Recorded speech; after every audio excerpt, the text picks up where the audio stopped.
Why is lying wrong even when nobody will ever know you lied? If you'll never face consequences? If no one's trust is broken? If the lie benefits you? Why not do it? This question exposes a fracture in moral theory. The standard ethical answers, divine command, utilitarian consequences, or social approval, all break down the moment your action is hidden from everyone else. But before we ask why lying is wrong, we need to define our scope. What kinds of actions can be explained in the mechanical view of ethics? Not every action is a moral action in the mechanical framework. Some choices are private and self-contained. Their value doesn't depend on what anyone else does.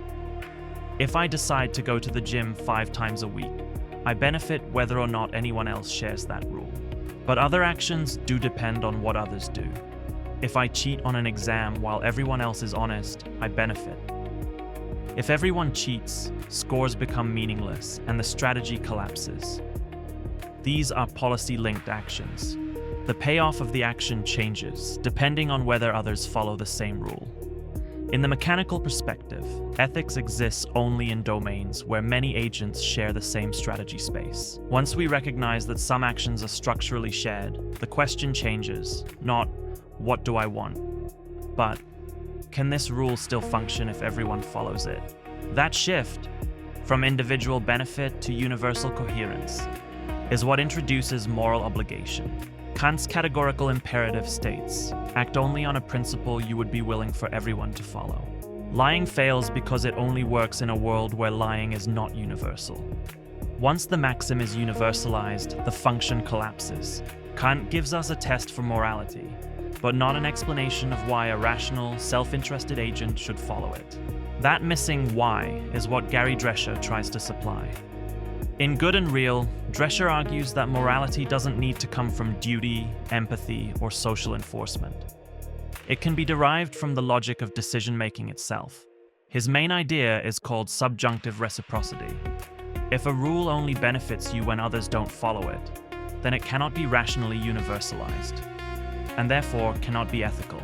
Unlike Kant, Drescher doesn't treat universality as a moral command. He treats it as a consistency requirement on rational strategy.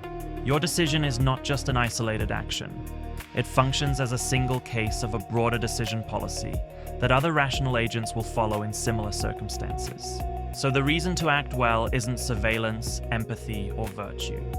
It's logical self-interest across identical reasoning structures. But how can everyone agree on the same reasoning? According to Drescher, they don't need to. It can be embedded in systems where cooperation is the rational default. Examples include markets where cheating is unprofitable, cryptographic protocols where trust is automated, AI systems trained to treat choices as policy instances, legal structures where irrational behavior punishes itself. In the rational perspective, ethics becomes less a subjective extension of one's identity and more an engineering problem.